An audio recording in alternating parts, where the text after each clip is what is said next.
Bolīvijas savvaļas džungļi. Viena no visbīstamākām vietām uz pasaules. Tikai viens liekas solis, un gals ir klāt. Pār šo vareno džungļu teritoriju brīvi klīs divi nepieradināmi plēsēji. Iepazīsimies ar Lolu. Lola ir pieredzējusi medniece, kura pazīstama ar savu veiklumu un spēju ignorēt visu apkārt notiekušo. Taču neaizmirst uzmest skatienu sev aiz muguras, jo tur var atrasties nemazāk bīstams zvērs – Pandora. Mīkstās ķepiņas palīdz tai pārvietoties klusumā. Toties melnais kažoks ļauj tai lieliski saplūst kopā ar džungļu tumšajiem nostūriem. Kopā tās ir pasludinājušas šo teritoriju par savu, neņemot vērā to, ka tā ir jādala ar citiem zīdītājiem, pasaulē plašāk zināmiem kā cilvēkiem. Lola ir jaunākā māsa, un viņai ļoti patīk sava ierastā rutīna. Viņas mīļākā nodarbe ir vērot teritoriju no augstākiem koku punktiem.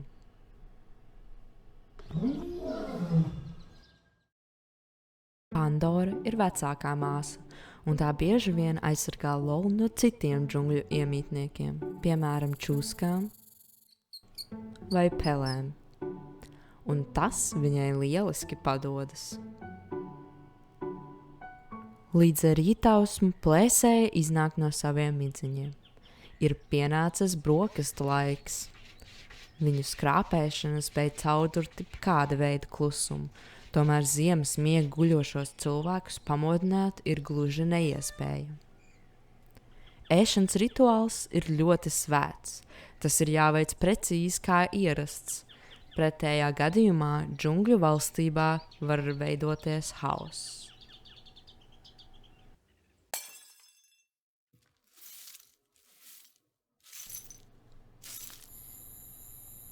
Pēc gardās maltītes noteikti jāsaglabā enerģija turpmākām dienas aktivitātēm.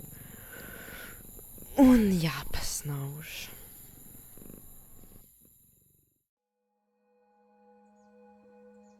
Viņu enerģija noteikti netiek iztērēta par velti, jo dienas laiks ir medību laiks.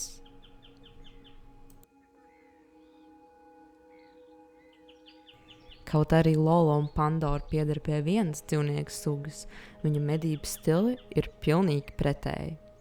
Pandora ir taktikas meistara, viņas pieeja ir zibens ātra un ļoti precīzi. Viņa izmanto ātrus un graciozus lecienus, lai satvertu savu upuri. Savukārt Lola paļaujas uz savu spēku un masu.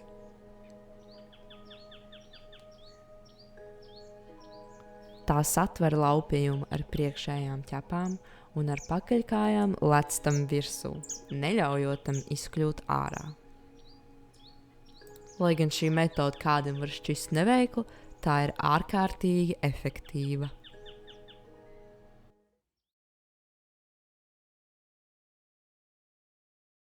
Pat visdraudzīgākās attiecībās ir brīži, kad uzrodas spriedze. Gardumi šajā nežēlīgā vidē ir viens no vērtīgākajiem resursiem. Lai tos iegūtu, ir nepieciešams ātrums, viltība un spēks. Tomēr īstie plēsēji zina, kā saglabāt enerģiju tumšākām dienām. Izmantojot savu inteliģenci, tās ir apmācījušas cilvēku tieši šim nolūkam, jo kamdēļ medīt, ja maltīte labprātīgi nonāk tieši tavās ķepās. Izrādās, ka sadarbība ir spēcīgāka par jebkuru nesaskaņu, un uz nenoteiktu laiku miers ir atgriezies atpakaļ džungļos. Savvaļā dzīve norit pēc noteikta ritma. Pēc katras cīņas ir savs laiks mieram, un pēc katras dienas pienāk arī nakts. Šos džungļus pārvalda nepārspējamas plēsējas. Lola un Pandora. Viņa dzīves ir izaicinājumu un arī piedzīvojumu pilnas. Tomēr rutīna vienmēr noved pie viena – atpūta un gatavošanās nākamajai bīstamajai dienai džungļos, jo rītdien viss sākas no jauna. Medības, barības meklējumi,